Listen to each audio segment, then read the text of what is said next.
Pernahkah Moms mendengar istilah persalinan macet? Persalinan macet merupakan kondisi ketika proses melahirkan tidak mengalami kemajuan setelah 12 hingga 18 jam. Kondisi ini dapat menyebabkan komplikasi pada bayi maupun pada moms. Apa sih penyebab persalinan macet? Seperti apa dampaknya? Yuk simak video ini sampai selesai, moms!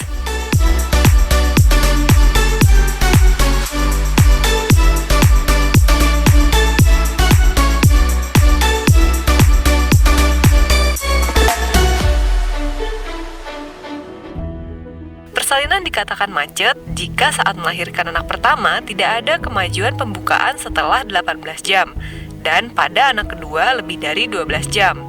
Biasanya akan dilakukan tindakan bantuan dengan vakum atau operasi saat persalinan macet telah menyebabkan gawat janin. Umumnya ada 3 penyebab persalinan macet, yaitu tenaga saat persalinan atau HIS yang tidak normal. HIS pada fase awal persalinan memang masih lemah, tetapi di fase akhir pembukaan biasanya sudah menguat. HIS tidak normal bisa disebabkan oleh kelainan fisik seperti kekurangan gizi, anemia, atau adanya kelainan rahim. Kondisi ini disebut kelainan HIS primer. Ada pula kondisi sekunder, di mana awalnya tenaga persalinan bagus dan kuat, tetapi tiba-tiba hilang. Bentuk panggul. Normalnya panggul perempuan berbentuk bulat telur atau ginekoid. Bentuk panggul yang tidak normal bisa mengakibatkan persalinan terhambat karena jalan lahir terganggu. Ukuran dan posisi janin. Ukuran janin yang terlalu besar untuk melalui jalan lahir bisa menyebabkan persalinan macet. Selain itu, posisi janin juga mempengaruhi kelancaran persalinan. Dampak dari persalinan macet bisa fatal untuk moms dan bayi jika tidak segera ditangani. Bila sebagian tubuh bayi sudah keluar tetapi terlambat mendapat pertolongan, bisa mengakibatkan kekurangan oksigen. Ketika pembukaan sudah lengkap tetapi jalan lahir tidak muat, bisa menyebabkan robek pada rahim.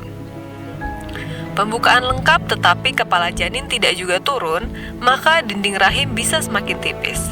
Kepala janin pun bisa keluar dari rahim ke rongga perut. Persalinan macet bisa menyebabkan infeksi saluran kencing, dehidrasi, syok, sampai kegagalan fungsi organ lainnya pada moms. Untuk mencegah persalinan macet, moms perlu melakukan beberapa hal. Rutinlah periksa kehamilan serta konsumsi makanan bergizi agar tenaga moms cukup ketika waktunya bersalin nanti. Moms juga sebaiknya rutin senam hamil untuk melemaskan otot dan memperkenalkan posisi persalinan. Senam hamil juga jadi cara tepat untuk belajar mengatur napas saat persalinan. Lalu, ketika waktunya bersalin tiba, perhatikan waktu mengejan. Ikuti instruksi dokter dan bidan agar tenaga moms tidak terbuang sia-sia. Terakhir, tidak kalah penting adalah mempersiapkan mental jelang persalinan, termasuk untuk mengurangi rasa sakit yang dipengaruhi oleh psikologis.